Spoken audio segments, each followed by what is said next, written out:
Assalamualaikum warahmatullahi wabarakatuh. Perkenalkan, nama saya Nurita Febrianti dari kelompok 2 program studi akuntansi.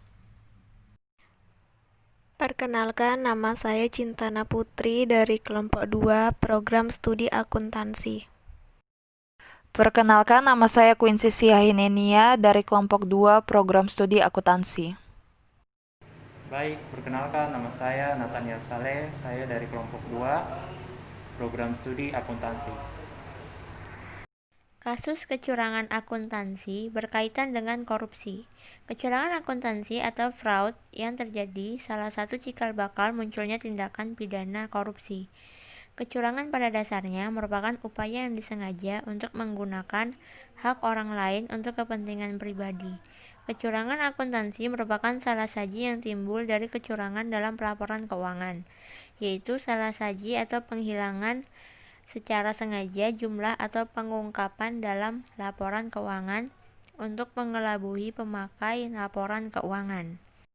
Di Indonesia, kasus kecenderungan kecurangan akuntansi terjadi secara berulang-ulang yang ditandai dengan adanya tindakan dan kebijakan menghilangkan atau penyembunyian informasi yang sebenarnya untuk tujuan manipulasi.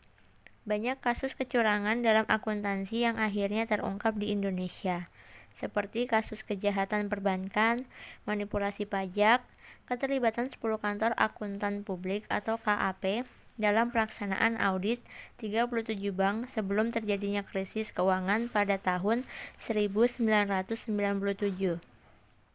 Diajukan manajemen badan usaha milik negara atau BUMN dan swasta ke pengadilan, serta korupsi di Komisi Penyelenggaraan Pemilu. Berdasarkan SAS 99 atau AU 316 menjelaskan bahwa kecurangan akuntansi dapat terjadi dikarenakan beberapa kondisi yang menyebabkan hal tersebut benar-benar terjadi. Hal ini disebut dengan segitiga kecurangan atau fraud triangle yang terdiri dari: pertama, tekanan, berarti tekanan dari pihak manajemen untuk melakukan kecurangan.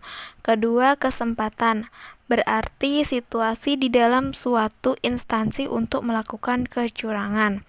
Yang ketiga, sikap atau rasionalisasi, menunjukkan di mana suatu instansi merasionalisasikan tindakan yang tidak jujur atau berbuat curang. Pada dasarnya ada dua tipe kecurangan yang terjadi di suatu instansi ataupun perusahaan, yaitu eksternal dan internal. Kecurangan eksternal yaitu kecurangan yang dilakukan oleh pihak luar terhadap perusahaan, dan kecurangan internal adalah tindakan tidak legal dari karyawan, manajer, dan eksekutif terhadap perusahaan. Selanjutnya kita masuk dalam pembahasan kecurangan akuntansi yang dilakukan oleh perusahaan. Di sini kita mengambil contoh kasus dari PT Hanson Internasional. Nama PT Hanson Internasional Tbk mencuat sejak beberapa waktu belakangan. Perusahaan properti ini dikait-kaitkan dengan skandal dua perusahaan BUMN, yakni PT Asuransi Jiwasraya dan PT Asabri.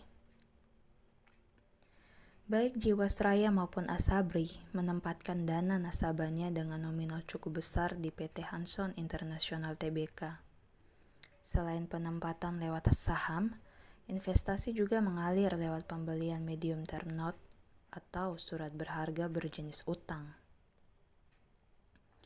Dalam catatan Otoritas Jasa Keuangan (OJK), PT Hanson Internasional pernah terbukti melakukan manipulasi penyajian laporan keuangan tahunan atau LKT untuk tahun 2016.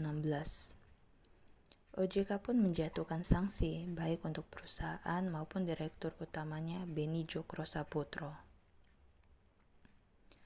Dalam pemeriksaan yang dilakukan OJK, ditemukan manipulasi dalam penyajian akuntansi terkait penjualan kafling siap bangun atau Kasiba dengan nilai gross sebesar 732 miliar rupiah, sehingga membuat pendapatan perusahaan naik sangat tajam. Dalam jual beli tersebut, Hanson Internasional melakukan pelanggaran standar akuntansi keuangan 44 tentang akuntansi aktivitas real estate atau PSAK 44. OJK mempermasalahkan pengakuan dengan metode akrual penuh meski dalam LKT 2016 transaksi tersebut tidak diungkapkan di LKT 2016. Sementara jika berdasarkan dengan akuntansi aktivitas pengembangan real estate atau PSAK 44, pendapatan penjualan bisa diakui dengan metode akrual penuh dengan syarat telah memenuhi kriteria termasuk penyelesaian perjanjian pengikatan jual beli atau PPJB yang tidak bisa dibuktikan oleh perseroan. Dalam keterangan OJK, Beni Jokro Saputro selaku Direktur Utama PT Hanson International Tbk per 31 Desember 2016 terbukti melakukan pelanggaran. Menurut OJK, dengan tidak menyampaikan PPJB kepada auditor yang mengaudit LKT PT Hanson International Tbk, membuat pendapatan pada LKT 2016 menjadi overstate dengan nilai material sebesar 613 miliar rupiah. OJK menjadi tersesatkan dan tidak dapat menggunakan kewenangannya untuk memerintahkan PT Hanson International Tbk dalam melakukan koreksi atas LKT PT Hanson International per 31 Desember 2016. Karena rekayasa LKT tersebut, OJK menjatuhkan sanksi PT Hanson International Tbk dikenai denda sebesar 500 juta rupiah dan perintah untuk melakukan perbaikan dan penyajian kembali atas LKT 2016. Sementara CEO PT Hanson International Beni Jokro Saputro dijatuhi sanksi denda sebesar 5 miliar rupiah. Direksi lainnya Adnan Tabrani juga dikenai sanksi denda sebesar 100 juta rupiah. Kemudian pada Serli Jokom selaku auditor dari kantor akuntan publik KAP Perwantono serta Sungkoro dan Surja, member dari Ernst & Young Global Limited, dengan hukuman pembekuan surat tanda terdaftar STTD selama 1 tahun. Baik, kemudian kita masuk pada kesimpulan dan saran. Kasus kecurangan dalam pengauditan laporan keuangan banyak terjadi di berbagai negara. Salah satunya di Indonesia pada contoh kasus yang telah kami jelaskan sebelumnya.